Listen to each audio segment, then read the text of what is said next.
shall overcome. We shall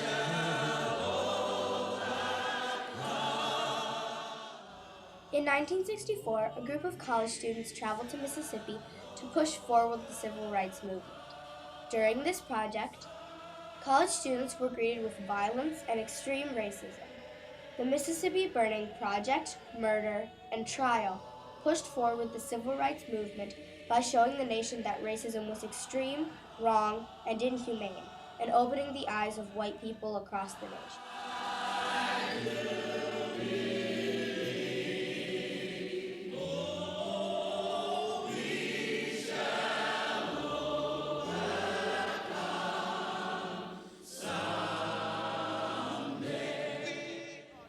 After the Ku Klux Klan, also known as the KKK, burned the Mount Zion Church for Blacks to the ground in Mississippi, college students from the North traveled to the South to fight for the black population's voting rights. This project would eventually become one of the most important freedom projects during the civil rights movement.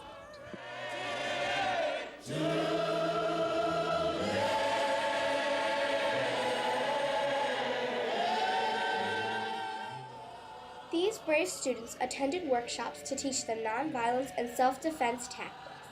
In 1964, the voting drive expanded when the Southern Christian Leadership Conference, also known as the SCLC, teamed with the Student Nonviolence Coordinating Committee, also known as the SNCC, to make the Council of Federated Organizations, also known as the COFO. This would be an extremely important milestone during the civil rights movement.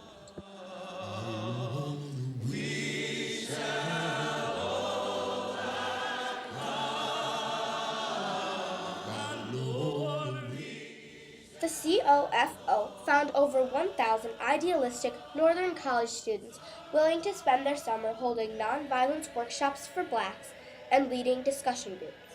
Northerners had somewhat of an idea about the racism in the South, but these brave students had no idea what lengths white people would go to watch the black population suffer.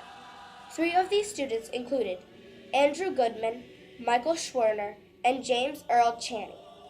These 3 young men would be known as the victims of a brutal and important murder that was later called the Mississippi Burning. We are not afraid. We are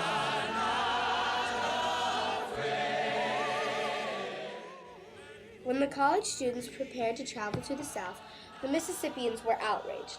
The Mississippians thought that the Freedom Project was an outrage and prepared for the rush of college students during the summer. The Mississippi population, as well as the Mississippi authorities, felt that if students should come from the North, they should be greeted with violence and extreme racism. This was one of the most dangerous aspects of the project.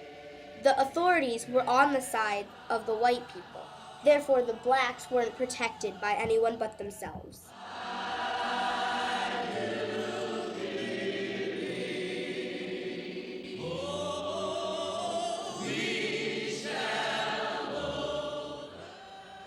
One night before the rush of students came to Mississippi, 3 college students named Andrew Goodman, Michael Schwerner, and James Earl Chaney set off to Mississippi to set up for the project.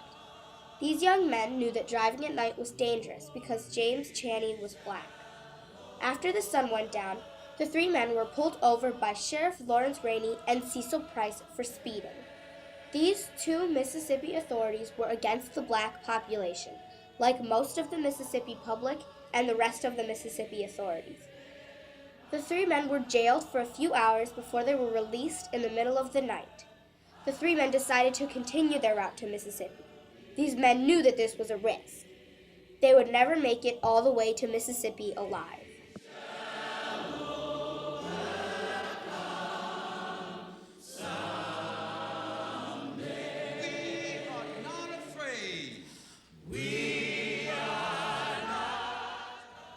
In the middle of the night, their car was pulled over by the KKK. They were kidnapped and murdered. The KKK buried the men in an unknown location. The disappearance of these 3 men caught the attention of the FBI and the Freedom Project leaders. The FBI immediately launched a full-scale investigation for the disappearances of the 3 civil rights workers with the code word MyBurn for Mississippi Burning. Many in the South thought that the 3 men were hiding in order to attain publicity.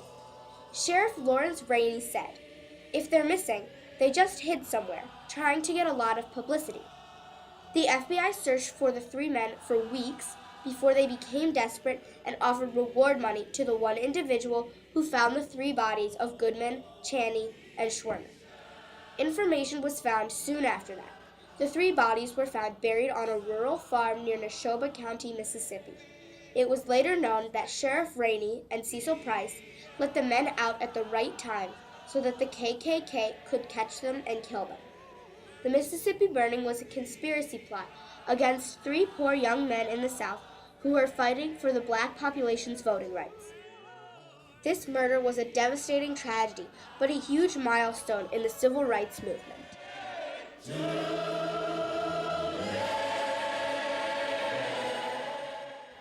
The murder case was brought to court by the prosecutors. In February of 1965, Judge Cox dismissed the indictments. The accusing side fought to bring the case back to court. 3 years later, in October of 1967, the accusers managed to bring the murder case back into court with a new judge. The court case lasted for 2 days until the jury returned the verdicts guilty against 7 conspirators. 9 KKK members were acquitted, and the jury was unable to reach a verdict on 3 of the men charged. These guilty conspirators were charged with violations of the civil rights of Goodman, Chaney, and Schwerner.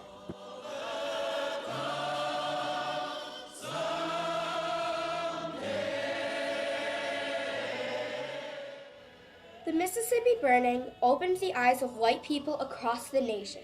For years before the movement and during the important project, the black population suffered and fought for rights to establish equality between the blacks and the whites. Many wondered why this case was any different than the other murders that took place before this event. This event was a huge milestone for the black population. There was one detail that many people did not realize that separated this case from all of the others. These victims included white men. Before the project, numerous murders were committed against black men, and in most cases, all charges were dropped. This was one of the first cases where the murderers were proven guilty. Numerous murders during the summer were committed, but most of these tragedies with only black victims did not receive any public attention because the victims did not matter to the general public. The Mississippi Summer Freedom Project of 1964 did not execute its intended purpose, but set a very important milestone for the civil rights movement and pushed forward the movement by showing the nation that racism was extreme, wrong, and inhumane and needed to be stopped.